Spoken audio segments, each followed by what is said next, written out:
Graça e paz, irmãos. Vamos agradecer a Deus por mais um domingo, dia 4, onde o irmão César vai concluir a lição de número 5, que fala de ídolos ocultos, né?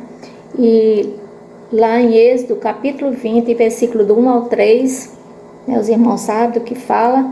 Então, vamos orar. Quero orar agradecendo a Deus por essa oportunidade, né? Por mais uma oportunidade que está sendo nos dada. E orar também pela família do mês e por tudo que vai acontecer, né? E por tudo que o Senhor já fez. A família do mês é Lindenberg, Laura e sua filhinha Ruth, né? Creio que vai ser sorteada outra família para a honra e glória do nosso Deus, né? E Deus abençoe a próxima família. Senhor nosso Deus e Pai, que estás no céu, somos gratos, Senhor Deus, por mais um dia na tua santa e gloriosa presença, Senhor. É no nome precioso de Jesus que eu oro, meu Deus, agradecendo por tudo. Em nome do Pai, do Filho e do Espírito Santo. Quero deixar, Senhor, um louvor para a honra e glória do teu nome. Eis-me aqui outra vez diante de ti, abro meu coração, meu clamor tu escutas e fazes cair as barreiras em mim. És fiel, Senhor, e dizes palavras de amor, esperança sem fim. Ao sentir teu toque, por tua bondade libertas meu ser, no calor deste lugar. Eu venho me derramar, dizer que te amo, me derramar, dizer que preciso, me derramar, dizer que sou grato, me derramar, dizer que és formoso. Deus seja louvado, Deus receba esse louvor para a honra e glória do nome do Senhor. E Deus nos abençoe e o irmão César está com a oportunidade. Em nome de Jesus, amém. Olá, meus queridos irmãos, graça e paz. Sejam muito bem-vindos à nossa Escola Bíblica Dominical à distância. Estamos juntos mais uma vez para dar continuidade aos nossos estudos. Hoje vamos concluir a lição de número 5. Meus queridos irmãos, no tópico 4, o último tópico da nossa lição, cujo título é O Amor Perdoador de Deus. Foi uma lição muito boa, muito proveitosa, muito edificante para todos nós. Para mim foi, e creio que foi para você também. Para mim é uma grande alegria, um grande prazer, um privilégio poder falar com você através deste vídeo para juntos crescermos um pouco mais na graça e no conhecimento do Senhor. Vamos juntos então. Bom, o título da lição é esse, que os irmãos já sabem, temos estudado ídolos ocultos, ainda maior o perigo. Os textos bíblicos são Êxodo 20, do 1 ao 3, e Ezequiel 14, do 1 ao 11. Nos nossos últimos encontros, nós temos pulado o texto de Ezequiel, mas hoje vamos ler novamente, uma vez que nós vamos explorar um dos versículos desta chamada perícope, deste trecho da palavra. Amém? Então, primeiro, Êxodo 20, do 1 ao 3. Então falou Deus todas estas palavras. Eu sou o Senhor, teu Deus, que te tirei da terra do Egito, da casa da servidão. Não terás outros deuses diante de mim. Êxodo 20, do 1 ao 3. E Ezequiel 14, do 1 ao 11. Acompanhe comigo a leitura, abra sua Bíblia, ou acompanhe pela tela comigo. Versículo 1. Então vieram ter comigo alguns dos anciãos de Israel e se assentaram diante de mim. Veio a mim a palavra do Senhor, dizendo: Filho do homem, estes homens levantaram seus ídolos dentro do seu coração, tropeço para a iniquidade que sempre têm eles diante de si. Acaso permitirei que eles me interroguem? Portanto, fala com eles e dize-lhes: Assim diz o Senhor Deus: qualquer homem da casa de Israel que levantar os seus ídolos dentro do seu coração, que tem tal tropeço para a sua iniquidade, e vier ao profeta, eu, o Senhor, vindo ele, lhe responderei segundo a multidão dos seus ídolos, para que eu possa apanhar a casa de Israel no seu próprio coração, porquanto todos se apartaram de mim para seguirem os seus ídolos. Portanto, dize a casa de Israel, assim diz o Senhor Deus, convertei-vos e apartai-vos dos vossos ídolos, e dai as costas a todas as vossas abominações. Porque qualquer homem da casa de Israel, ou dos estrangeiros que moram em Israel, que se alienar de mim, e levantar os seus ídolos dentro do seu coração, e tiver tal tropeço para a iniquidade, e vier ao profeta, para me consultar por meio dele, a esse eu, o Senhor, responderei por mim mesmo. Voltarei o rosto contra tal homem, e o farei sinal e provérbio, e eliminá-lo-ei do meio do meu povo, e sabereis que eu sou o Senhor. Se o profeta for enganado e falar alguma coisa, fui eu, o Senhor, que enganei esse profeta. Estenderei a mão contra ele e o eliminarei do meio do meu povo de Israel. Ambos levarão sobre si a sua iniquidade.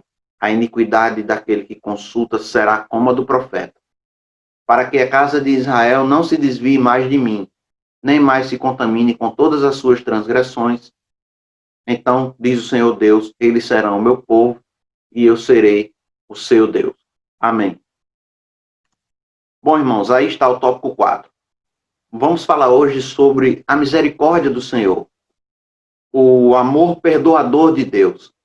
Esse aspecto da sua natureza que é sua bondade, sua misericórdia. Nós já aprendemos que este pecado da idolatria, ele não é um pecado sem perdão. Tem perdão. Todavia sabemos, nós aprendemos também, que é necessário um elemento, ele é indispensável neste processo todo, que é o arrependimento. Como se dá todo esse processo? É o que nós veremos hoje no nosso encontro, nós vamos entender um pouco mais sobre esse assunto. Então acompanhe comigo aí a leitura do tópico 4. O amor perdoador de Deus. Nós nos admiramos pela maneira como Deus coloca as palavras. Suas ameaças são difíceis de digerir. E sabemos que ele sempre cumpre as suas promessas, ainda que seja para a destruição. Porém, nesse caso, o que vemos é um rigor amoroso de um Deus que fala duramente a um povo rebelde para trazê-lo de volta a si, abre aspas, para que a casa de Israel não se desvie mais de mim, nem mais se contamine com todas as suas transgressões. Então, diz o Senhor Deus, eles serão o meu povo e eu serei o seu Deus. Ezequiel 14, versículo 11. Conforme Calvino, daqui concluímos a lição útil de que, sempre que Deus nos enche de temor, ele não tem outra intenção senão humilhar-nos e, desse modo, prover para a nossa salvação. Quando ele nos reprova e ameaça tão vigorosamente por meio de seus profetas, e de fato está verbalmente irado conosco, é para que ele realmente nos poupe. Comentário de Ezequiel e Daniel, página 119, feito por João Calvino. Então vejam, irmãos, no final, a intenção de Deus, o objetivo dele é nos poupar. Então ele nos reprova, ele nos corrige, ele nos disciplina. Está escrito lá em Hebreus que a disciplina dele é sempre visando o nosso bem. A disciplina no Senhor, está escrito também na carta aos Hebreus, a princípio, é muito dolorosa, não traz nenhuma alegria, mas depois, posteriormente, ela trará um resultado de gozo, de alegria naquela pessoa que foi corrigida pelo Senhor. Então, a sua correção, a sua disciplina é para o nosso bem. E é o que vamos aprender hoje, é o que Calvino acaba de nos dizer. Que a intenção dele no final é nos poupar de um juízo severo. Então, ele nos disciplina visando nos trazer de volta para ele. Isso que ele faz, essa sua atitude, no final, em última análise, é para nos poupar. Esse é o amor perdoador de Deus. Esta é uma característica, um aspecto da sua natureza, que é exatamente a sua bondade, o seu amor, a sua misericórdia. Então, irmãos, alguns versículos, a Bíblia nos dá algumas pistas, aliás, muitas pistas, várias, que nos mostram a direção, que caminho seguir para obter esse perdão de Deus. Qual deve ser a nossa atitude para com Deus diante de um pecado como esse, de qualquer pecado, mas agora especificamente do pecado de idolatria oculta, aquele ídolo do nosso coração que nós não extirpamos de uma vez da nossa vida. Bom, em primeiro lugar, sim, eu vou Bom, vou concluir então esse tópico, porque eu coloquei os versículos só no outro slide. Para não perder o fio da meada, vamos deixar essa segunda parte do comentário para depois. Vamos direto para os slides aqui com os versículos. Pronto, aí estão. 2 versículos para começar, que falam exatamente deste aspecto da natureza de Deus, que é o seu amor. O primeiro é Ezequiel 33:11. Acompanhe comigo aí a leitura. Diz-lhes: tão certo como eu vivo, diz o Senhor, Deus, não tenho prazer na morte do perverso, mas em que o perverso se converta do seu caminho e viva. Convertei-vos, convertei-vos dos vossos maus caminhos. Pois por que haveis de morrer, ó casa de Israel? Ezequiel 33:11. Não coloquei a tradução, mas acho que essa é a versão Nova Almeida atualizada, tá, irmãos? Então, veja, nesta primeira passagem nós vemos que Deus não tem prazer na morte do perverso. Em outra tradução, na morte do ímpio. Nem na morte do ímpio, do perverso, Deus não tem prazer, mas Ele quer que o perverso, o ímpio, converta-se, ele se converta do seu caminho, no caso, o seu mau caminho, e viva. Convertei-vos, convertei-vos dos vossos maus caminhos. Pois por que haveis de morrer, ó casa de Israel?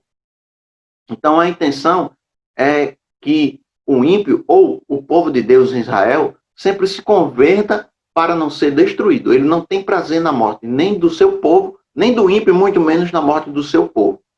E neste segundo versículo, irmãos, nós vamos perceber que Deus tem prazer na misericórdia. Então, primeiro, ele não tem prazer na morte e tem prazer na misericórdia. É Miqueias 7, 18 e 19. Inclusive, o versículo 19, ele é citado mais à frente, quando a gente continuar a leitura da revista. Quem, ó Deus, é semelhante a ti, que perdoas a iniquidade e te esqueces da transgressão do restante da tua herança? O Senhor não retém a sua ira para sempre, porque tem prazer na misericórdia. Tornará a ter compaixão de nós, pisará aos pés as nossas iniquidades e lançará todos os nossos pecados nas profundezas do mar. Miqueias 7, 18 e 19. Então, este é o nosso Deus. Ele não tem prazer na morte, nem do ímpio, muito menos na morte do seu povo, que é propriedade sua, seu povo de propriedade exclusiva sua, e tem prazer na misericórdia.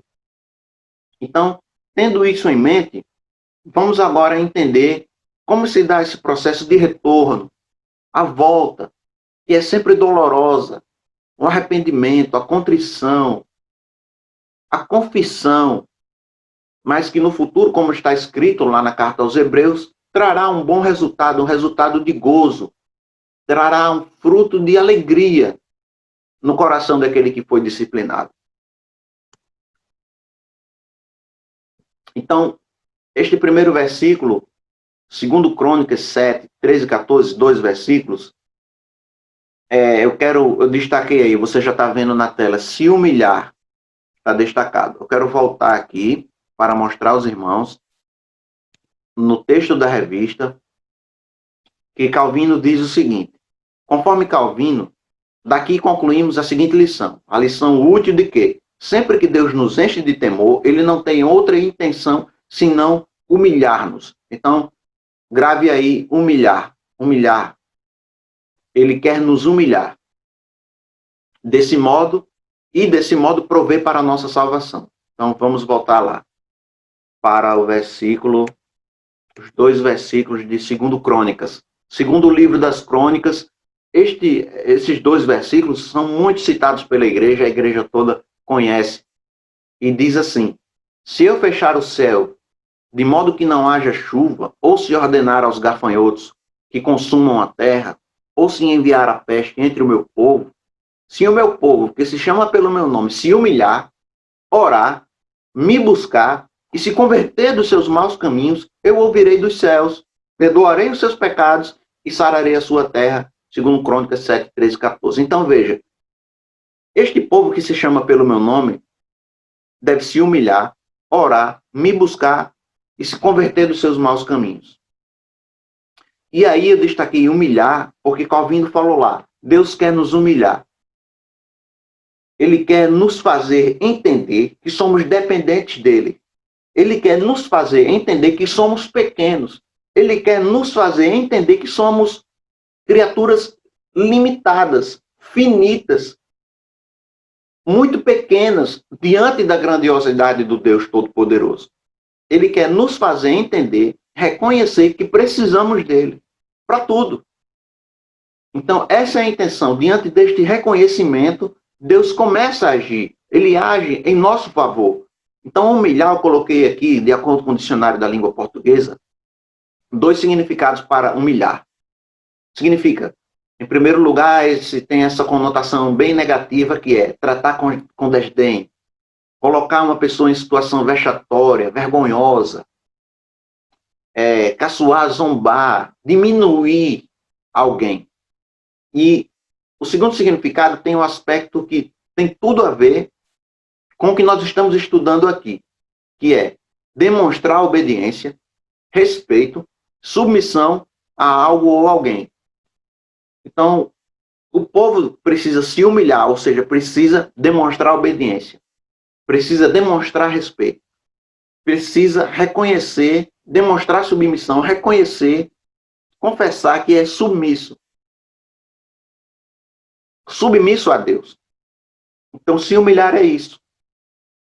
E se eu falei aqui, veja que há uma progressão de ações por parte daquele que almeja o favor do Senhor. Ele precisa se humilhar, orar, buscar a Deus e se converter. Se você pegar lá em Tiago, capítulo 4, a partir do verso 6 até o verso 10, há também lá uma série de ações que a pessoa que está em pecado, que está afastada de Deus, precisa também tomar. Purificar as mãos, purificar a mente, o coração. O seu riso se transforma em choro e pranto, arrependa-se, resista ao diabo e tal. Então, há uma série de ações lá para que no final Deus, que rejeita o soberbo, mas dá graça ao humilde, ele possa agir em favor dessa pessoa que está se humilhando, reconhecendo que é dependente de Deus, que precisa de Deus, que é pequeno, que é falho, que é pequenino, que é limitado. Exatamente o oposto de Deus, que é tudo o contrário disso, superlativamente, muitíssimamente ilimitado, poderoso, não depende de ninguém, autoexistente, o criador de tudo, enfim. Então, continuando. Ainda dentro desta ideia de se humilhar a fim de alcançar o perdão, o favor do Senhor. Este versículo é arrebatador. Daniel capítulo 10, versículo 12, está escrito assim. Então me disse, não temas, Daniel, porque desde o primeiro dia em que aplicaste o coração a compreender e a humilhar-te perante o teu Deus, foram ouvidas as tuas palavras. E por causa das tuas palavras é que eu vim. Então, veja aí o destaque. Humilhar-te perante Deus. Daniel, quando tu, desde aquele dia em que decidiste aplicar o teu coração a compreender, e desde aquele dia em que decidiste humilhar-te perante Deus, desde aquele dia as tuas palavras foram ouvidas. E por causa delas é que eu vim e atendi a sua oração e vou agir.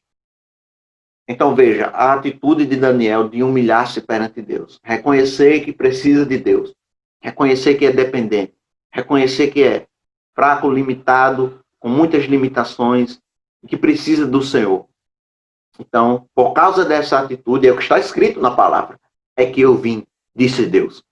Então, o discurso de Jesus no Sermão da Montanha, Mateus capítulo 5, versículo 3. Bem-aventurados os humildes de espírito, porque deles é o reino dos céus. Os que reconhecem que são pequenos. E logo em seguida, no versículo 4 de Mateus 5, está escrito lá, é bem-aventurado aquele que chora, exatamente o que chora a sua pequenez, a sua limitação, e lamenta por isso. É esse que herdará o reino dos céus. O humilde de espírito, não soberbo. Está escrito aí, ó. Provérbios 29 e 23. A soberba do homem o abaterá, mas o humilde de espírito obterá honra. E Tiago 4, que eu acabei de citar. Deus resiste aos soberbos, mas dá graça aos humildes. E aí você lê do versículo 6 até o versículo 10, e você verá lá qual deve ser nossa atitude a fim de alcançar o perdão, a fim de alcançar a misericórdia e o favor do Senhor. Então, a humilhação, disse Davi também em Salmo 119, versículo 71, foi bom ter sido afligido, porque eu pude aprender a tua lei.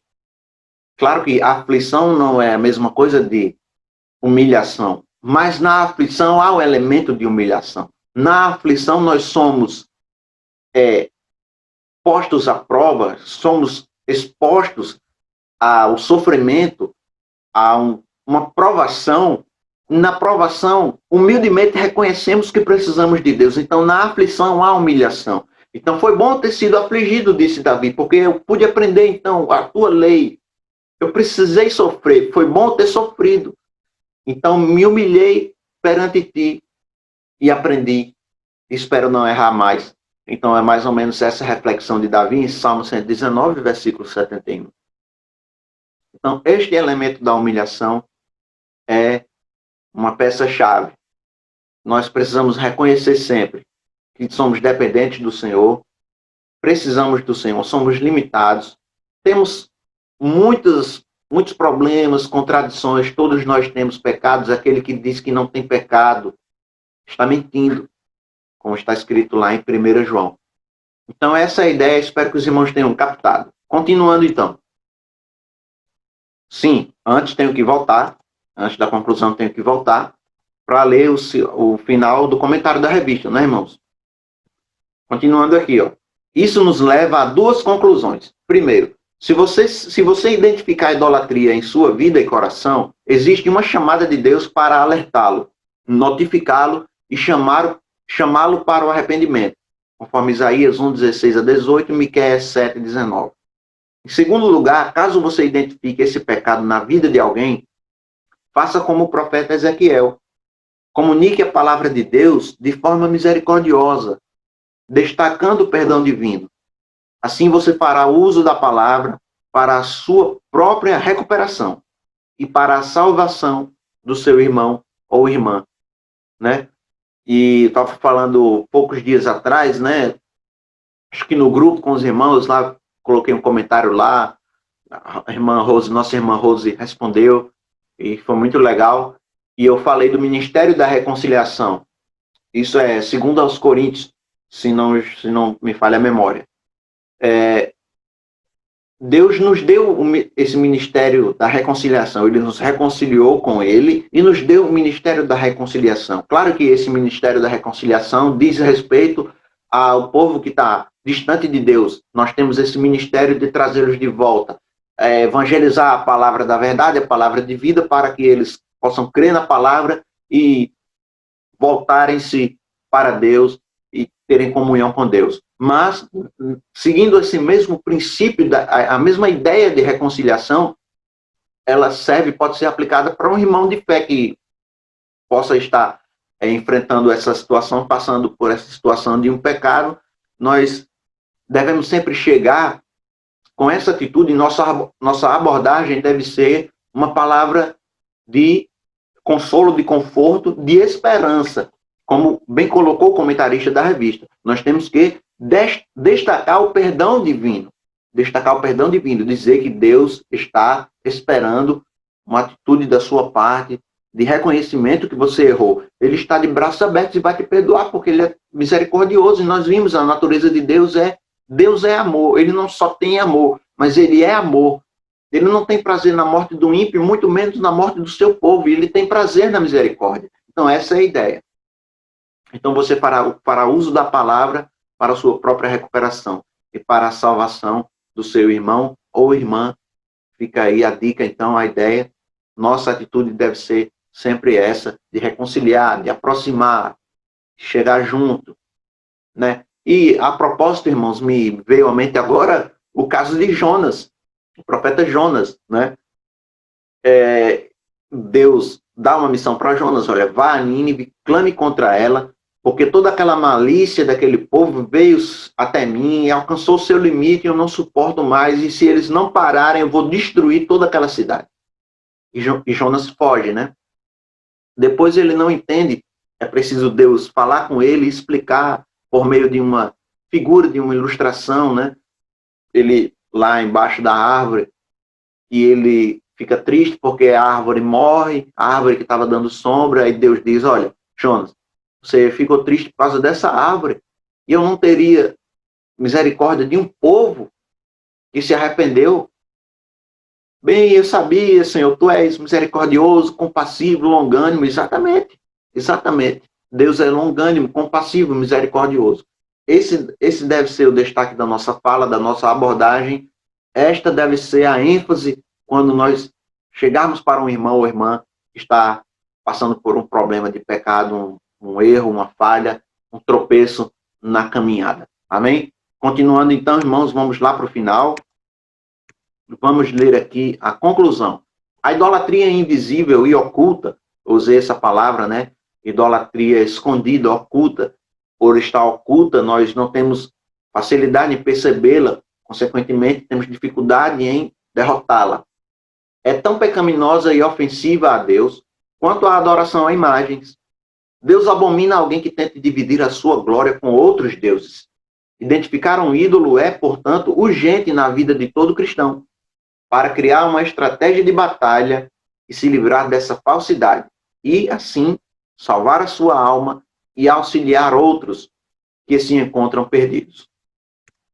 Aplicação. Questione a si mesmo se você não tem alimentado outra fonte de alegria, segurança e esperança em sua vida que não seja Deus. Livre-se dos falsos deuses. O livro de Tim Keller, não é? Aprenda a confiar somente no Senhor.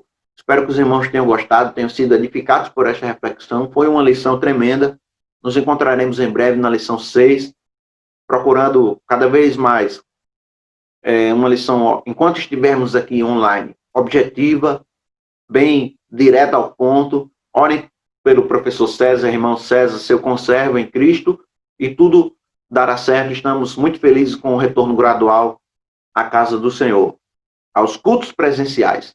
Então, fiquem com Deus. Até a próxima. Um abraço para todos. Amém. Graça e paz, irmãos. Estamos finalizando mais uma escola bíblica dominical virtual.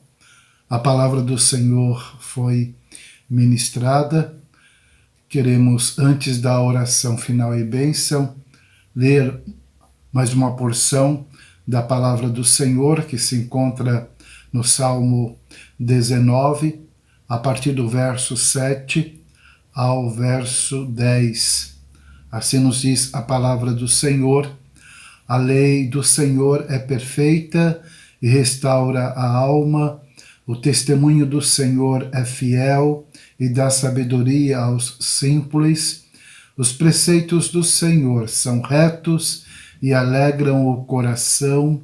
O mandamento do Senhor é puro e ilumina os olhos.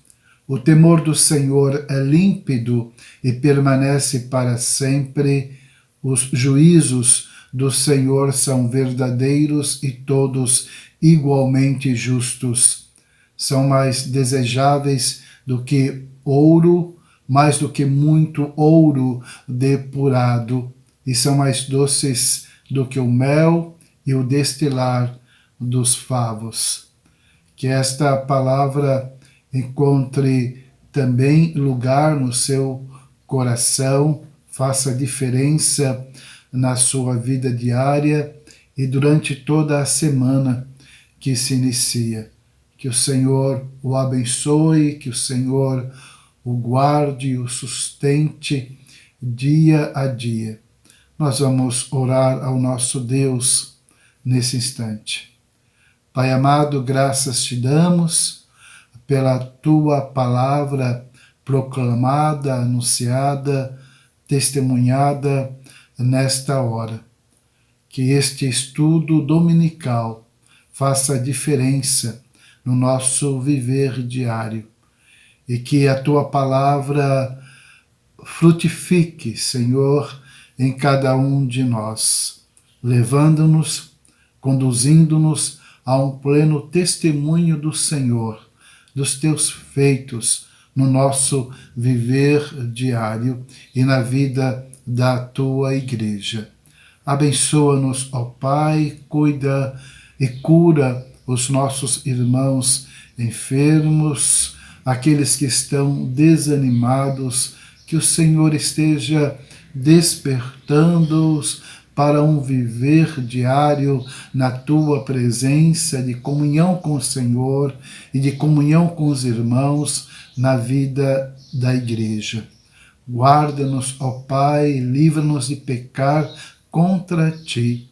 Em o nome do Senhor Jesus, nós oramos agradecidos. Amém, Senhor. Recebam a bênção do Senhor, que a graça do Senhor Jesus, o amor de Deus, o Pai, a comunhão, as consolações, o poder renovador, santificador do Espírito Santo do Senhor sejam sobre todos nós e sobre todo o povo de Deus espalhado na face da terra, hoje para todo sempre. Amém.